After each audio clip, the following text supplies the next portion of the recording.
Hello, Mr. Policeman. This is our intro to The Snowman. I can't.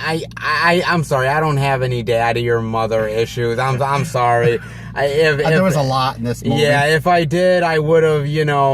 Boy, I'd probably end up like this dude. I don't want to end like this dude. Welcome everybody to another movie review where we talk about The Snowman, and right off the bat, this is sort of the latest sort of crime drama / thriller, much like probably a 7, I would say. 7, and I think if you like Law and Order, like the Law and Order shows, Yeah. or Chicago Fire, or Chicago PD, well, not Chicago Fire, but like Chicago PD, those type of shows, Yeah. you'll like this movie. If you're like into detective, investigating type of movies, this is right up your alley. Yes, you are right. And where would you like to start, sir, with The Snowman? Well, I really want to start with the acting. Okay. Like, most of the time I start with the acting. I wasn't impressed with the acting. The main actor who played Detective Harry Hole, I love that name. Rasmussen, I think it's his. Michael Fassbender. Michael Fassbender. He was okay. He was the only redeeming actor in the movie. I thought most of the acting was very piss poor, very shoddy. I don't think the actors had good chemistry. There was supposed to be a love scene between the Harry Hole and his ex-lover, and there's no chemistry there. There was one thing that really pissed me off. Actors that I've seen in other stuff, and the reason I mentioned Law and Order is, I don't know if Seth knows this, but the guy who was there's a philanthropist in this movie. He's rich, he has money. He's trying to get the World Cup brought to Oslo, where the movie takes place, Oslo, Norway. He's actually, in Law and Order SVU, he's a psychiatrist. And if you don't remember them for that, he was a white supremacist in the show Oz. Yes, J.K. Simmons. Yes, he's a brilliant actor. And in this movie, his acting I did not think was good. They had Val Kilmer, which really should retire from acting because he was bits and pieces of this movie. They didn't even use his real voice. And if they did, I don't know what happened to his voice. We're talking heartthrob of Hollywood. He turned into Shrek from Shrek. That's what he looked like. I mean, he was just... But I thought the acting was just very piss poor. I said the main actor, Fassbender, you said? Michael Fassbender. He was good. He was decent. But it wasn't phenomenal. It wasn't like... Even what was that movie we saw? What? The Crazy Girl. Remember the Psycho movie where she was a stalker? Oh, Ingrid Goes West. Ingrid Goes West. They were like no-name actors. They're really not big. And the acting was phenomenal. And that was a low-budget film. This is a big-budget film. This was not a low-budget film. And I just thought for being budget, the acting really, they should have been more rehearsals, more training. And I think the reason being, as Seth mentioned this to me, they did a lot of reshoots. And I think the reshoots really messed up the flow of the acting because when you add reshoots to a movie, it messes up the whole flow. Well, my thoughts on the acting is I think Michael Fassbender did a very decent job with what he had. Oh, yeah, I said he wasn't bad. I think you have a lot of actors in here. Michael Fassbender, Val Kilmer, Rebecca Ferguson, Charlotte Gainsbourg, J.K. Simmons, Toby Jones, James D'Arcy. Boy, you have like a whole collection of actors in this. And I think some do better job than others. I do agree with you. I think the chemistry is completely off. I just didn't feel anything from a lot of these actors who have done much better work than this movie. Absolutely. I do have to say something special about Val Kilmer, though. Number one, he's not in the trailer, so you don't know until the credits roll. But I mean, he's damn near unrecognizable in this movie. Yeah, he got bad plastic surgery. Bad. Damn near unrecognizable, and I just felt like you almost felt like you were watching like a dying man on screen. I can't tell if bad. I told Seth he went through speech therapy, and I think that was his voice. You say it wasn't. I think it's overdubbed. I think that was his voice, and he went through speech therapy because when he got the plastic surgery, they messed up his vocal cords.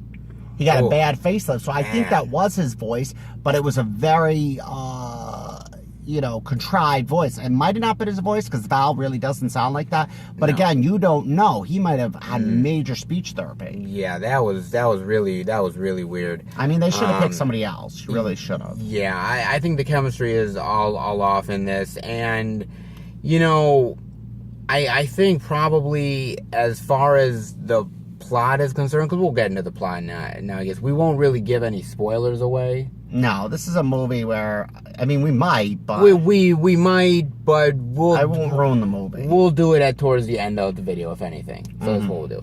But, you know, the idea of the fact that there's this guy, Detective Harry Hole. God, I love that name. I'm sorry. It's just, I can't say it without fucking laughing. I'm sorry. Oh, jeez.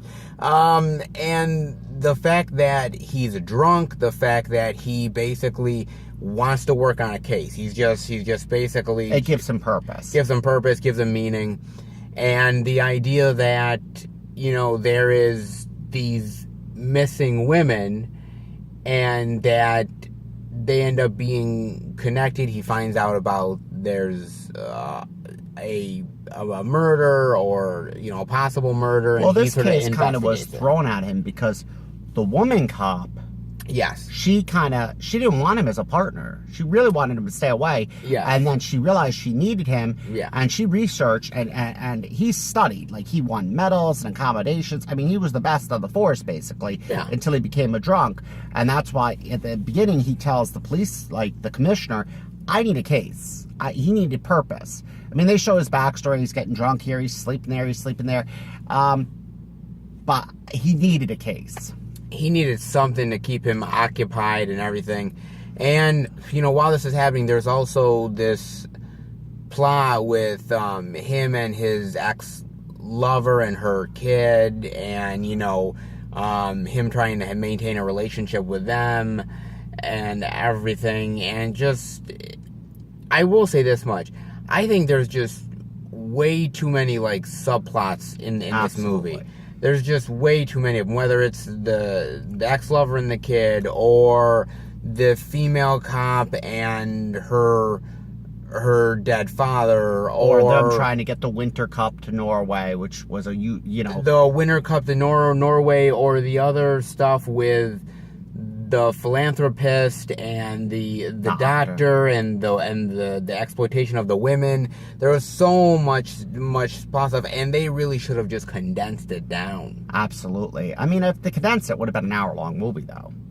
Well, yeah, this is true, and I do want to say that this is based on a book series that's about, I believe, like 7 or 8 books, I believe, all with the same main detective guy and just going from different story to story. Mm-hmm. And I don't know if all these subplots are in the book, but, you know, for me, it's like when you have a book is different than a film, right? Absolutely. That you can have all these subplots and everything in a book because, you know, I think it flows better in a book. In a film, you need to keep it more tight. Well, it's like Harry Potter. There was tons of subplots and there was tons of small things, and it was a book series. Yeah. But there was one Harry Potter book that was, I think, 700 pages. It was an extremely long book. If they put everything from the book, and people were pissed because they didn't put this and that, the movie would have been 8 hours long. Sure. It's just like Lord of the Rings. The whole series of Lord of the Rings was well over 1,200 pages. If you put everything from those books, it would have been hours. So maybe, I mean, I think they put too much from the book. I think they should have took pieces out. You didn't need all of this shit. You really didn't need all of it, and it just felt just over condensed. And you know what? It's a problem because the movie's a short movie. What is it, like an hour and 40? I think it was an hour and a half. I think it was more. I think it was an hour and 40 or 45 minutes or something. I think so. But it felt much longer. It felt very, almost like very dragged out. I mean, the basic thing you have to understand about the movie is a plot. There's a policeman. The killer is playing games with the police. He's going after woman because he has a problem with woman. He's chopping off their heads. Basically, you see that in the Oh, trailer. yeah, you see it in the trailer. We're not which giving is away. we're not getting away. Snowman. They're trying to discover who this killer is. They go through many paths and avenues. They're playing games with peace. And this says it in the trailer too. You can't make the puzzle pieces fit. They go too back and forth. They go all the way back to the past in another part of Norway 8 years ago, where this killer, he apparently existed 8 years ago. He did, yes. And there was murders there. Murders on, yeah. There was murders there, and then he must have stopped and restarted. So I mean, there was a lot of points this movie was going back and forth, and so he's playing games, and they did catch him. I mean, and that's why you have a brilliant detective who caught him. But it was too confusing for me. It was too confusing. I mean, I will say this. I mean, some of the good points I will say. I think the movie does look beautiful. I think with the snow and the white and everything. I think the scenery, I think being a snowman, I thought it was brilliant. All the snow and how they have to trudge through the snow. How it really... first of all, they show one part of the movie, which they also show this in the... we're not spoiling anything. They show a frozen head, remember? Yes. The girl that got her head. If you didn't have this wintry, freezing weather, the head would have decomposed. Yeah.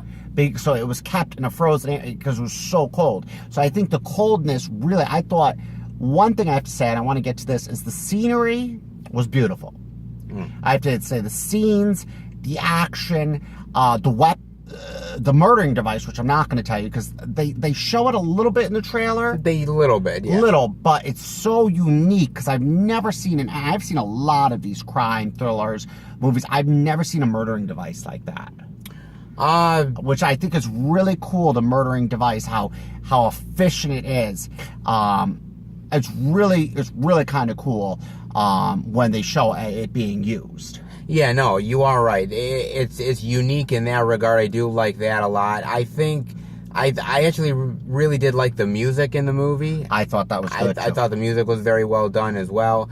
And look, I mean, I do want to say this movie is directed by Thomas Alfredson, and he directed Let the Right One In, which is a fantastic movie, and also Tinker Tailor Soldier Spy. Even though that movie is long and sometimes a little boring at times, it is a very brilliant movie. Yeah, I've seen neither one. And to me, well, I don't think he got free blanche or free blanc with this movie where he could do it. I think he was told how to direct this movie because I think if he was given free say on how to direct it, I think he had to follow a script exactly. He couldn't do what he wanted to do. I agree with you. I also think there's been a recent interview that has come out with him, but basically he says that they were unable to film about 10 or 15% of the script. Now, I sympathize with him a little bit, but I sometimes don't because, look, earlier this year they did reshoots for this movie just to shore up plot points, everything like that.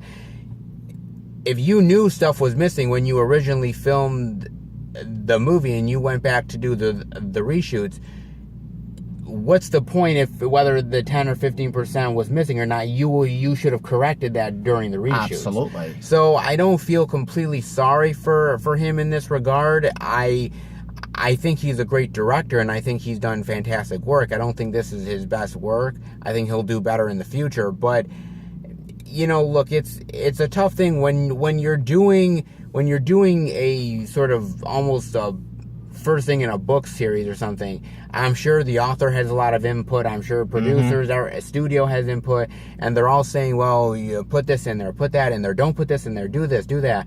And he's probably like thinking to himself, oh my God, like I'm having to appease all these people? Yeah. Really? It's probably very frustrating and it's probably really stressful.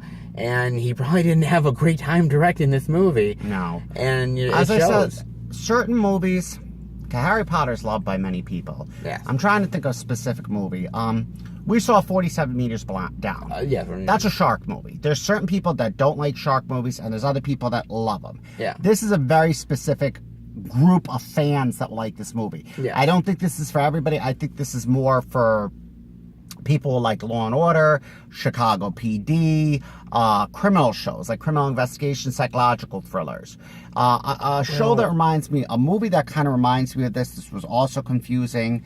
I think it was with Halle Berry, Gothica. Gothica, yep. With Halle Berry. That movie was very confusing. It was very detective, and you really, it drove you in circles. That movie drove me nuts, but kind of like that. It's a very, very specific fan base. Well, look, and I'm not gonna lie, in the movie theater, people were talking and everything, not because people were trying to be rude, but They just weren't into it. They just weren't into the movie. And, before we sort of give our grade ratings and everything, do you sort of want to talk about a few little spoiler plot points there? I really don't. This is a type of movie, I don't want to ruin it, because, and the reason I say this, I have a specific, if it is a book series, they say, and there's, say, I said to Seth, the main actor might have a contract for 5 more movies. This movie might have sucked, not have been great. But you don't know if the other, it's like the Bourne Supremacy series, the Bourne series. The Bourne series. One of those movies really was horrible. I forgot which one. I think it was the second or third one. Really sucked. But the other ones were amazing. And the same thing I say with this. This one might not have been great, but doesn't mean the director's not going to get better if he directs a second, third, fourth one. You might have really other outstanding movies. And that's what I'm looking forward to. So I don't want to give any spoilers. I want to say, enjoy this director. Go see the movie. I probably will not give it a high grade rating, but that's just because I have very specific reasons. Because I am a buff into Law and Order, SVU, and Chicago PD, and I like those shows. For me, there was so much missing to this movie. I really think there was too many subplot points you didn't need, but there was also missing stuff. They gave too much. The backstory, the motivation why the killer killed, which you need in every detective movie, wasn't explicitly said. And that's what pissed me off. In a detective movie, you want to know why the killer is doing what he's doing. I am going to give some spoilers. Okay. Because I feel like I want to talk about a couple of things just real quick. One being that, you did bring it up a little bit, the motivations. There's really, the idea that the killer at a young age sees his mother commit suicide. And this is a spoiler. The killer is a doctor. Now, if you see your mother commit suicide and you don't have and you're raised in an orphanage, I'm not saying it can't happen, it can, but most of the time you're not going to excel at school and wind up becoming a doctor and becoming a really good doctor. It's not going to happen. Yeah, and also we talked about the idea that, why does he have women issues? It should be men issues. It should be men issues, if anything, because the abandonment of the father, it was never really the mother's fault. Mm-mm. And that's the motivation. And the one male figure he had abused his mother. Yeah, so he didn't know that male figure was his father. He found out. Yes. He found out looking through the window. And he says, the girl, the woman, his mother says, I'm going to tell your wife that you're the father of my child. So he finds out. But he didn't know the whole time that he just called him uncle. So he really should be pissed off at men. He should, but apparently he's not. But so yes, that is something that I think, the motivation with that. Also, you know what? I just didn't. The whole thing with, as I said, the philanthropist and the doctor, with the whole thing of... they didn't need that. There's a whole thing of, like, a woman with, I assume that was her mother, going to the gate. She goes into the house, and something with exploiting her and her body or something like that. It's a subplot that was started and completely doesn't even get, like... Exactly. You didn't need it. It just gets dropped by the wayside. Also, I think at the end of the movie, yes, the killer gets taken down, but... In the stupidest way. It is stupid. It is stupid. Let's not blow that, but it's really stupid. I won't blow it, but I thought, like usually there's, like, some sort of, like... Fight scene or showdown or something that is meaningful. And maybe it's meaningful in a certain way because of the cold and snow. I think it was anticlimactic. Well, it was absolutely anticlimactic. Because we're not going to say either way, but look how his mother died, and look how he died. Yep. So they know. put two and two together. Did, but I didn't like it, man. I didn't like it, but I'm saying he died the I- same way his mother died. I didn't like that, and I mean, there's other certain things of like there's like scenes of like, you know, Stupidity. there's like the detective's ex-lover who comes over to Seduce him and have sex with him, and the sex never happens. She gets on top of, and it's sort of the oddest scene because it comes absolutely out of nowhere. Absolutely. I mean, there's scenes here that make absolutely no damn sense whatsoever. That's why when they do in the movie? reshoots, take those scenes out and put the scenes you need. I think they're missing out. I think you're going to see when this movie, you know, comes out in video, there's going to be a lot. I think it's going to have a lot of deleted scenes that you probably after, if they show these deleted scenes on the disc, the Blu-ray or the DVD, if you rent it from the video store, I rent it. We're gonna realize they needed these deleted scenes. They needed something. They needed more cohesiveness here, something to sort of bring the movie together. I agree with you that doesn't mean that if they make other movies, those ones would be bad. But this is a poor start. Absolutely. To it. It would be like if the first Indiana Jones film was bad, right? And it's like, okay, maybe the other ones would be good, but you started out with something not that great. So why would you want to see this continue? But as I said, this is going to appeal to a specific genre. It's like, you know how you like rock and roll. Some people like pop. Some people like blues. Some people like jazz. Yeah. This is the crime psychological thriller based movie. That's the fan base they were gearing towards. They weren't gearing towards an open fan base. Like a lot of movies they want everybody to watch. This wasn't meant for everybody. It was meant for a very specific fan base, which is bad because they kind of geared themselves up for more movies. Sure. But this one, if the people who you gear it to, that fan base, and they say, okay, this is not a pure crime thriller because you're showing things that wouldn't be in a crime movie or in a crime show. You're showing things like no motivation, no fight scene, it's really... Well, I will say this much, that, you know what, I mean, I compared it earlier in the review to sort of like something like Seven. Trust me, this movie does not reach the heights even close to Seven, not even close to it. And, you know, for me, I mean, well, let me ask you, you know, might as well do it now. What is your final thoughts and grade rating for The Snowman? Based on the plot, based on the acting, based on a lot of the issues, and the scenery is good, but it's not going to make up for the plot and the action. I'm really going to have to give this a D. I really am. You know what? I can't blame you because, look, I think the plot is so muddled. I think it feels way longer than it actually is. I think a lot of reasons. A lot of reasons. I think the chemistry between a lot of the actors really wasn't there. I felt like it was very sloppily done. Not really the director's fault, I think. I just think it didn't come together. I think the trailers are fantastic. And I think that's what's going to get people in the movie theater. But I think after they leave, I think it's going to be a different story. So what's your grade rating? My grade rating is, you know what? I'm gonna be a little bit more kinder, and I'm gonna say it's a low D+. Okay. So just a tiny bit more, but it's really low, and it's unfortunate because I had high hopes for the movie. I did. Absolutely. So yeah, I'm actually gonna go and try to, you know, maybe try to be a doctor now, and you know, see if I can, you know, maybe I could sort of, you know, really be one of those cool like killers and everything, like, you know, like I could be a cool killer, and you could hunt me down and everything. But he wasn't really a cool killer. Anyhow, I think we should end the video. Oh, we should. Oh, well, I wanted you to try to, you know. Oh, well. I think we should because it's kind of going on 12. 20. All right. But I think you would be a cool killer. I would cool. get caught too easily. You would get caught too easily. Me, I'd probably last at least 6 months. At least 6 months. At least 6 months. All right, guys. I guess we'll never know if we're going to be good killers or not. I hope you guys liked the review. If you did, definitely give it a thumbs up. And we will be back next time for another movie review. Have a good one, guys.